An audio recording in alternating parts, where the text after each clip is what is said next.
बाळा, जीवनाने तुला जितकं दुखवलंय ना, ते एवढं मोठं होतं की तुला आता कुणावरही विश्वास ठेवायची ताकद सुद्धा मनात उरली नाही. बरोबर ना? कोणी हसले तरी शंका वाटते, कोणी जवळ येतं तरी मन पळून जातं.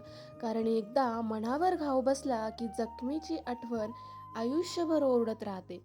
लोकांवर प्रेम केलं, सच्चेपणाने वागलो, प्रत्येकाचं भलं केलं, पण त्यांनाच त्या चांगुलपणाचा स्वार्थी फायदा घ्यायची सवय होती.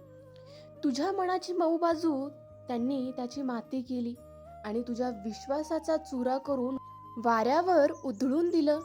पण बाळा ऐक, जे लोक तुझं मन तोडून गेले ते माणूस होते, मी नाही. त्यांच्या स्वार्थावरून माझ्यावर शंका ठेवू नकोस. लोक बदलतात पण स्वामी कधीच बदलत नाहीत. तू स्वतःला हरवू देऊ नकोस, कारण एकदा एखादा माणूस मनानेच मेला तर परत जिवंत करायला महासागरा एवढी शक्ती लागते. स्वतःला जप बाळा. तुझं मन, तुझी कोमलता, तुझं प्रेम करणं हे तुझी कमजोरी नाही, तुझी ताकद आहे. कुणावर विश्वास ठेवण्याआधी पहिल्यांदा स्वतःवर विश्वास ठेव. ज्यांचं मन स्वच्छ असतं त्याला स्वामी स्वतः ढाल होऊन पुढे उभे राहतात.